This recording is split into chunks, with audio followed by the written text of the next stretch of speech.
When I arrived at work that Monday morning, May 3rd, I drove into the park and immediately saw water at levels that I would have never expected.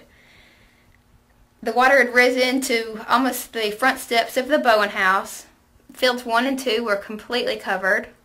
Water had covered 3/4 of the goalposts on the football fields, and it hit the gutters of the soccer concession building.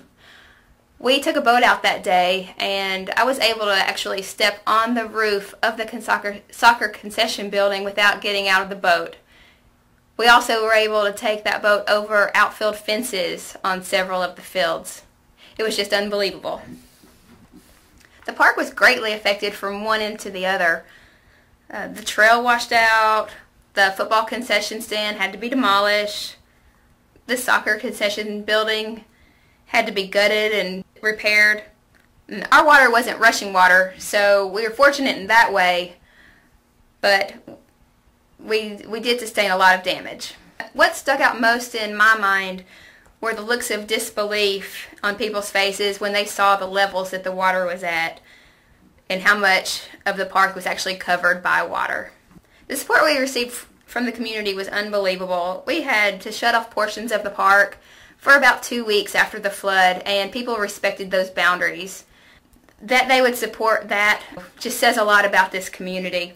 We'd also scheduled a park cleanup and had about 500 people committed to come out to the park and participate in the cleaning up of debris, cleaning of buildings, things of that nature. Unfortunately, it rained that day out too, but just the fact that we had that many people committed also shows that this is a great community and you can count on them.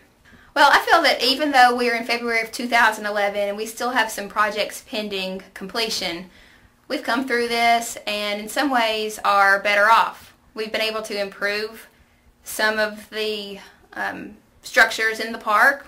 We're going to make improvements to the trail, and without this flood we wouldn't have done those things. So, I can't say enough for the men and women that work for the city of Goodlettsville that put the time and the effort into not just parks but the city as a whole. They really are to be commended, and I hope to never see a flood of this magnitude in my lifetime.